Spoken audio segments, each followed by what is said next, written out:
Straight into the roof of the net. Nice one. Straight down the middle. So a good performance from both teams here. Hello and welcome to Firstpost. I'm Rupha Ramani. Let's get started.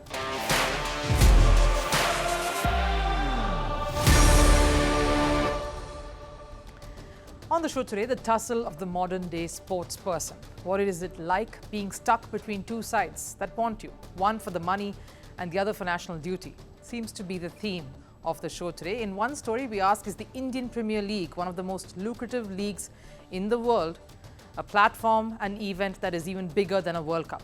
What is gaining more prominence in the world of cricket today? In another story, we look at the dilemma that Kylian Mbappe finds himself in, a player torn between his dreams and a big, fat paycheck. Reports say Real Madrid has refused to let Mbappe feature in the Olympics.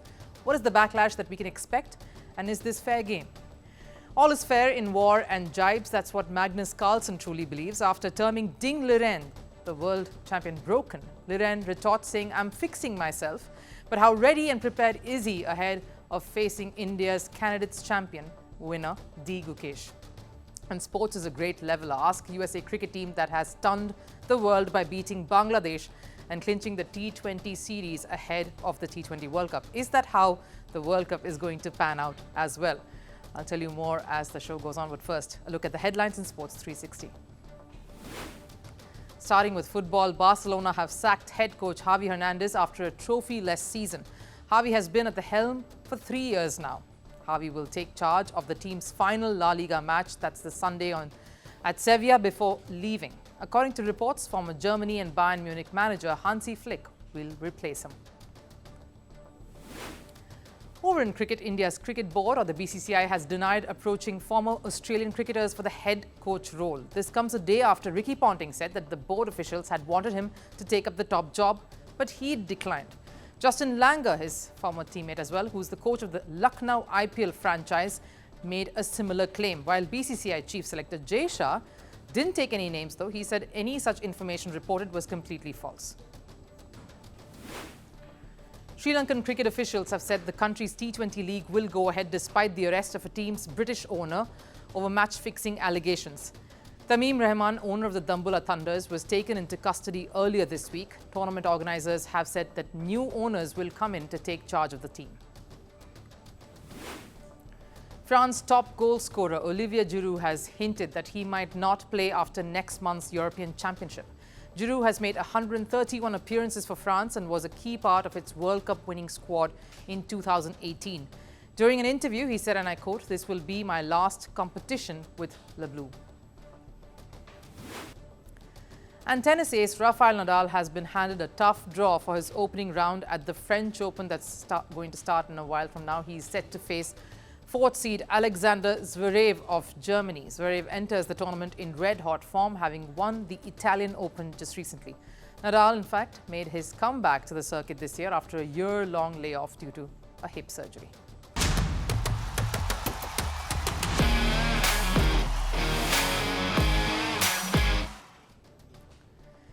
Is the IPL, the Indian Premier League, bigger than any cricket event in the world?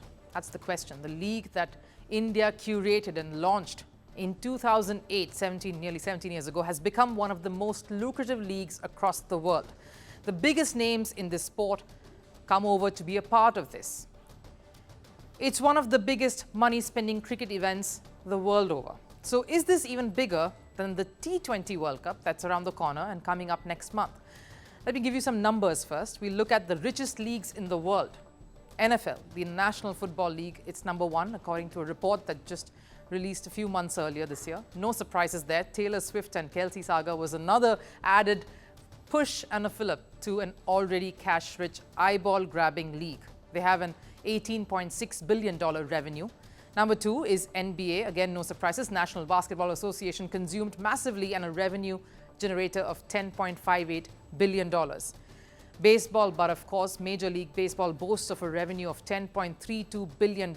These three are leagues that have at least 30 teams contesting in each of them, coming in fourth, ahead of leagues like the EPL or the English Premier League, UEFA or the Champions League, the Bundesliga, Major League Soccer, to name a few top leagues in the world, is the Indian Premier League. Just 10 teams, but a revenue of $8.4 billion. It's a huge money spinner, we've got to admit. And it only promises to get bigger, get more teams involved, make it a proper window in the cricket calendar. Now, what do I mean by that? Cricket has been played one way over the ages. You've got the bilateral series, teams touring, the home and away fixtures and series and face-offs, which culminated in a World Cup where you had all the countries coming under one roof, playing each other to determine who was the best in the world. And now it's about the leagues and which league is the best in the world and can garner that much attention, viewership, star cricketer presence, and sustain itself in the long run in the world that in a few years as we go by. Cricket as a sport, of course, has transformed. Cricketers are paid much more here in IPL than anywhere else.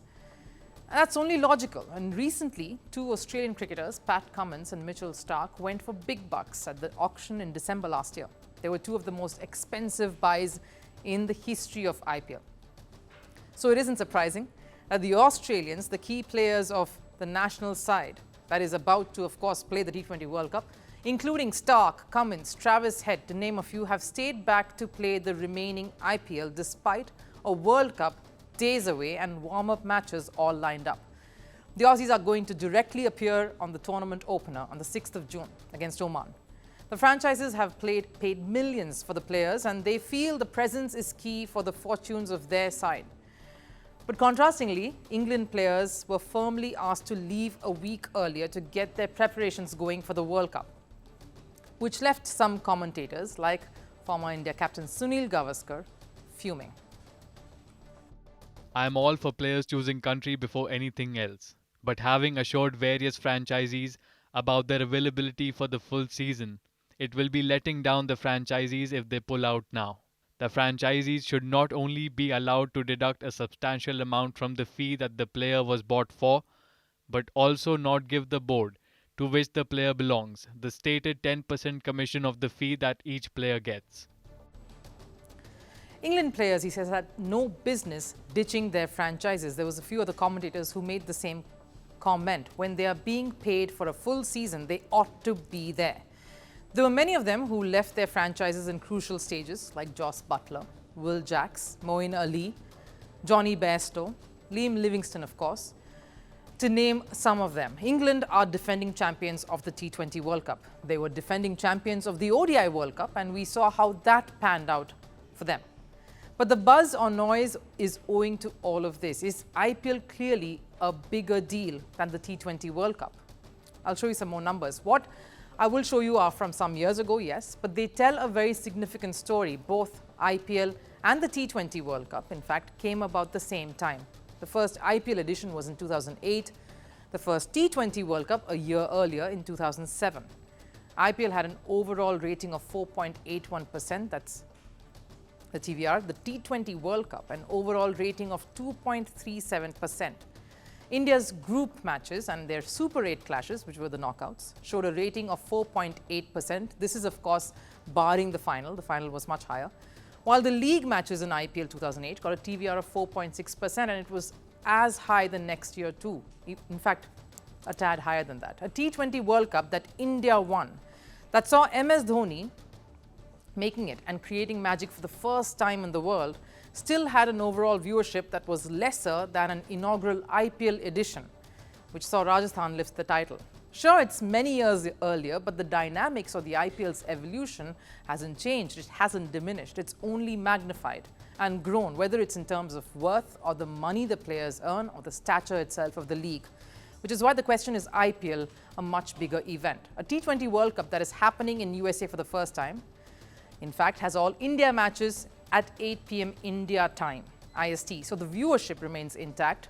No wonder there is an India versus Pakistan as well in there. World Cups need TRPs, need rating points, and World Cups need India versus Pakistan. Viewership is big in tournaments like the World Cup, and that's only driven by an Indian cricket team, by Indian viewership, which is why an IPL then is like every match is an India match. You've got Indian players there featuring and stars of them in every franchise, With the clamour for making IPL bigger and more robust, there is also a clamour for getting a dedicated window for this, a window which doesn't interfere with any of the other national commitments. Are we seeing a whole different evolution of cricket in itself? Bilateral series now reducing. Is it just a matter of leagues now and a few World Cups in between? That reality doesn't look too far-fetched now.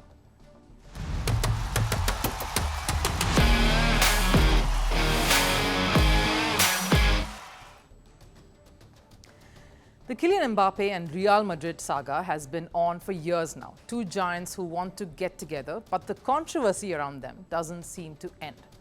While Mbappe may have fired a few shots earlier in the years that preceded this moment, it feels like Real Madrid are trying to give it back to not just the footballer, but France too. Mbappe hasn't officially joined Madrid yet and is expected to make the move after France's Euro campaign. But even before joining the Spanish giants, Madrid has already thrown a spanner in the works, playing party pooper in Kylian Mbappe's life. The Olympics are starting on the 26th of July in Paris. It's the world's biggest sporting event. It is in Mbappe's home. Obviously, you would expect Mbappe to play for France, but reports suggest Real Madrid is stubborn and will not let any of their players, especially Mbappe, off to feature in one of the most spectacular events in the world, the Olympics. Now, I understand Olympics isn't a tournament that's sanctioned by FIFA, which is football's governing body. But here's the thing, Olympics is every sports person's first dream. Winning a gold medal is the ambition of every sports player growing up. And if you are the captain of your country's football team at 25, 26, it's magical. So obviously, Mbappe feels no different. Olympics? Everyone knows what I want to do. I think we need to let things happen. I'll be happy no matter what decision is made. Olympics in Paris is special. When I know more, I'll talk about it. But right now, I have no idea. It's not up to me. When I'm sent a message, I'll be there to receive it. Well, that's what he last spoke when asked about the Olympics. Being a flag bearer for his country would be brilliant. That's what he said. It'd be an amazing experience. Mbappe clearly wants to represent France at the Olympics. Not just him, the president of his country, Emmanuel Macron, wants him too. What do you think of Mbappe's departure to Real Madrid? I do not have a particular comment except that I am counting on Real Madrid to release Kylian for the Olympic Games, so that he can come and play with the France team, a few weeks after winning the Champions League with PSG and the European Championship with the France national team. Macron needs Mbappe at the Olympics. That is obvious when there is already so much negative publicity that is doing the rounds around the games. If you have a player like Mbappe, you would want him front and center to play at the world's biggest event, not for glory alone, but because Mbappe is a crowd puller. He's the face, their biggest sporting hero.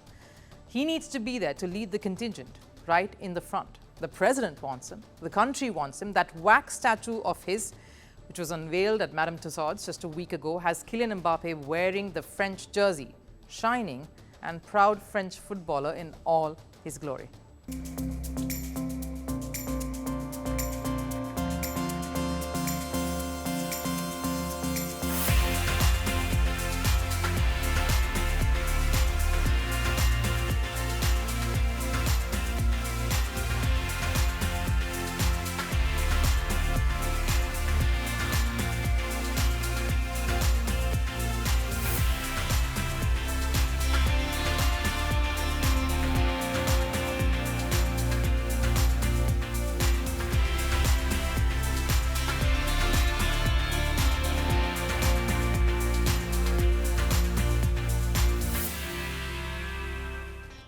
Well, he's all smiles there, but pretty much like that wax statue right now, Mbappe seems to be stuck, frozen solid between a rock and a hard place.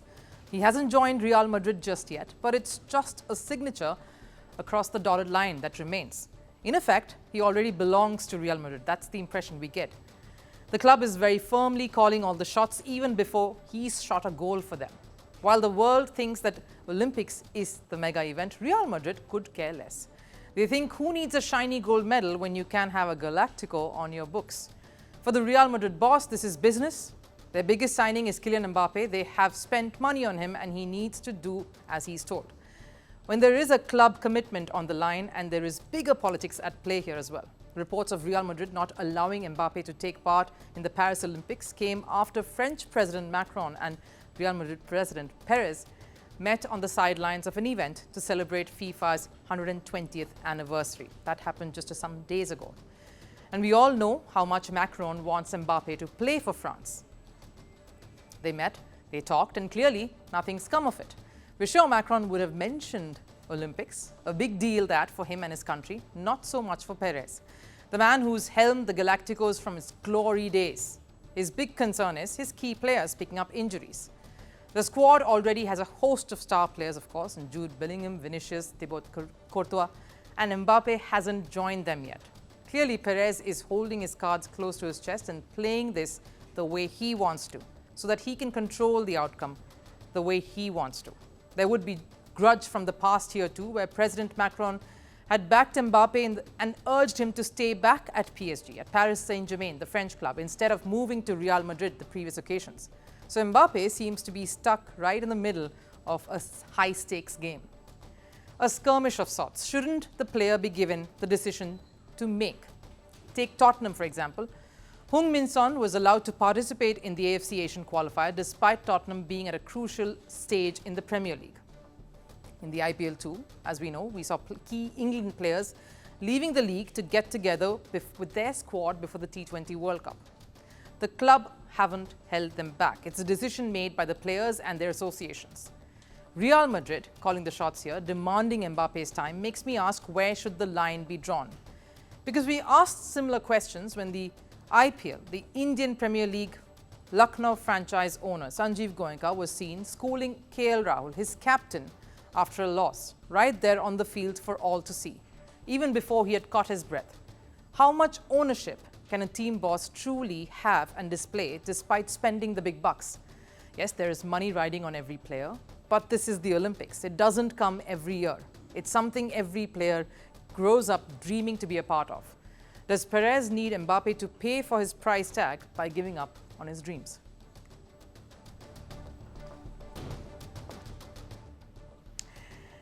Chess world number one, Magnus Carlsen, is ruling all chess talks. He's on a winning spree. Format doesn't count, and anything he says is news. Like when he mentioned he would be surprised if an Indian won the candidates tournament. He was proved wrong that one time, but other than that, of course, by none other than India's Gukesh, who became the youngest chess prodigy to clinch this title. And to give him some credit, Magnus Carlsen, he did acknowledge this in the most humbled manner. Then, of course, ahead of the Blitz and Rapid chess tournament, he said he would teach the kids a thing or two. He went ahead and did that. And I have to hand it to Carlsen. He's been making all the moves with his comments and statements and also on the chessboard. This time, though, the one thing that has caught everyone's attention is his thoughts on the champion that is waiting to take on Gukesh. And he's waiting rather quietly. China's Liren has been rather silently waiting his turn to shine, his turn to switch the narrative his way. It's been rather a roller coaster ride for Liren. After tasting victory as a world champion in April last year, he's faced a string of setbacks. While he has only featured at 4 tournaments since his great triumph, he's also had a rather disappointing campaign in every one of them. Liren finished 8th at the Superbet Classic in Romania, and after that, he refrained from taking part in the tournaments due to health issues. And then, of course, he made a comeback early in January at the Tata Steel Chess, but he only managed to win 2 out of 13 games. And at the Freestyle Chess Challenge in February, he lost 10 games out of 13 that he played, and the remaining 3 ended in draws, leaving fans wondering if he's lost that edge, and of course prompting Magnus Carlsen to say this. The question is whether he is sort of permanently broken from the last World Championship that he played. And I'm not sure, but I think there is a possibility that he could. This is, of course, in the podcast hosted by Odin Blikra and Askild Bryan. He says Liren is broken. But Liren was rather witty and cool to give it right back, saying he's fixing it. There is immense pressure on these chess grandmasters, and obviously more so on world champion Liren, with the Norway chess tournament, of course, around the corner. Maybe the key thing for him is just to turn the tide and not look at the end result just yet. Maybe I became weaker in chess. Not as strong as before, maybe 2 years ago. This year also my performances did not go well. I spent more time resting rather than playing chess. Norway chess will be a totally new challenge for me. There will be many strong players competing. My aim is not to finish in the last place.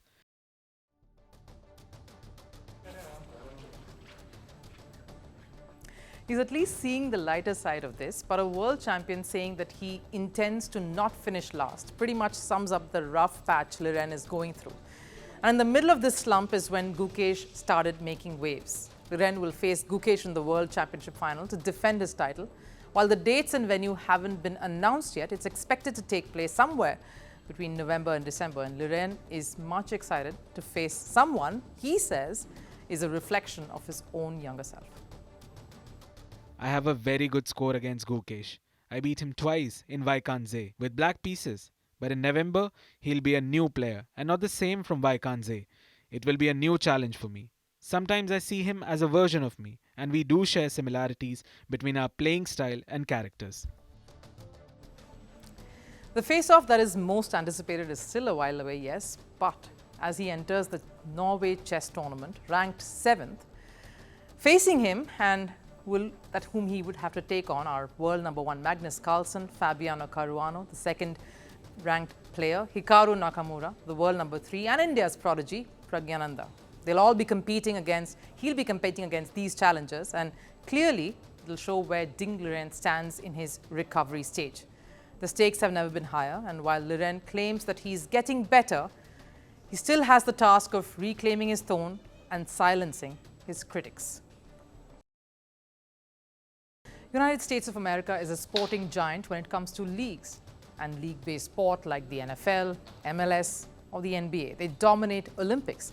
They have superstar athletes. The one sport you can't quite associate with them just yet is cricket. That's left them stumped for decades now.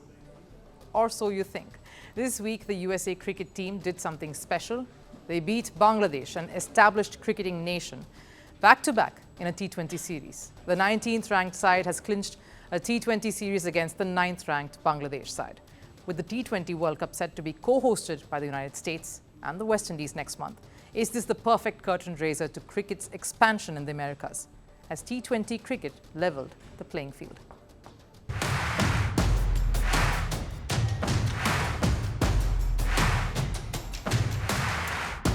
Cricket in the Americas was majorly famous through the Caribbean islands, and the West Indies is a symbol of that. The old West Indies team that were the powerhouse of the sport from the early 70s to the late 90s, or the two-time T20 World Cup champion side that had flamboyant cricketers like Chris Gayle, Darren Sammy, Kieran Pollard and others. But the expansion of the sport, getting it across to the United States, had never materialized. An attempt was made with an exhibition T20 series in New York in 2015 between Sachin Tendulkar's team and Shane Warne's men. That fizzled out just as fast as it came. The biggest move now is the T20 World Cup set to take place in the Americas next month. If you thought the buzz is missing with all the pomp and show being taken up by the IPL, then just take a look at Team USA. They have stunned Bangladesh, a seasoned cricket side, not once but twice in a T20 series in the lead-up to the World Cup. A team once relegated to the sidelines are now stepping onto the world stage with a fervour that's impossible to ignore. And in both the games, the United States showed different skill sets to prove their victory was no flash in the pan. In the second T20 match, the US showed what a tight bowling unit they possess. After posting 144 runs on the board, quite an average score by the current T20 standards, the pace bowling duo of Ali Khan and Shadley Van Schalkwyk bowled Bangladesh out for 138 runs, beating them by the narrowest of margins, 6 runs, to clinch the series. And in the first match, it was their batting that came to the fore. Despite being 94 for 5 in 15 overs, former Kiwi player Corey Anderson and former India under-19 player Harmeet Singh staged a super comeback for the US. They stitched a 62-run stand for the 6th wicket to take US home. So clearly the rise of T20 cricket has been a game-changer for smaller cricketing nations. It's provided them with a platform to showcase their skills and compete against the best in the world. The US played their first ODI match in 2004, but they haven't been a regular feature in international fixtures. cricket has pretty much remained an amateur sport in the US. The focus was still baseball. And the sport took a hit when the ICC suspended the USA Cricket Association in 2015. ICC expressed concerns about their finances and their governance.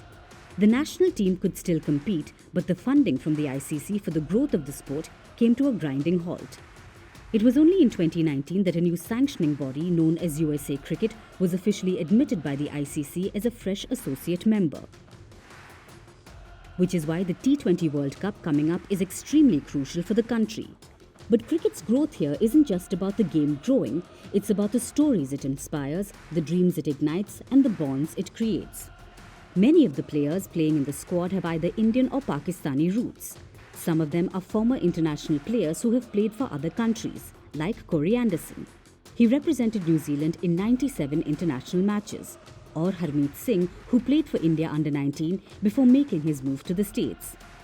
And several other players like Monank Patel, Saurabh Netravalkar, Ali Khan. Much like the country, the USA cricket team is a multi-diverse melting pot of international players. They made their move to the States to fulfill their cricketing ambitions and find an opportunity to live their cricketing dreams outside of their native country. But with cricket's rise, is it really changing the native US audience? Are the locals as excited and involved in cricket coming home? I don't know why people are excited, because it's not like going to the US and going to the, the actual Americans who've never seen cricket before, or, it will be all the Indian and the Asian and the cricketing countries diaspora that will be watching cricket. So it's not like it's going to US where you see, the Americans who have followed basketball or American football and baseball who will be suddenly the audience for a cricket match. Maybe this is what sports fans in the USA need. Their own cricket team making all the right noises ahead of their home World Cup. And with the evolution of cricket in the T20 format and the game constantly changing, one thing is clear, it's a great leveler. No team is a giant and no side is an underdog, and USA will want to prove just that.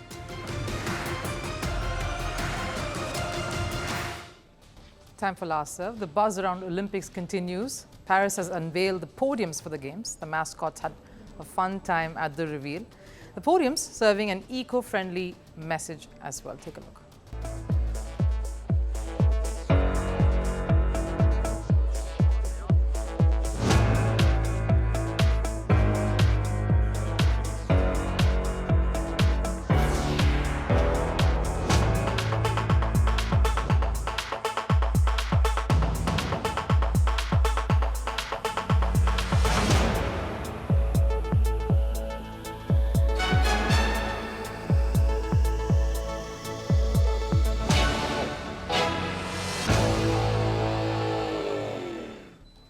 That does it here on Firstpost. Thanks for joining in. I'll see you again after this weekend. Take care. See you on Monday.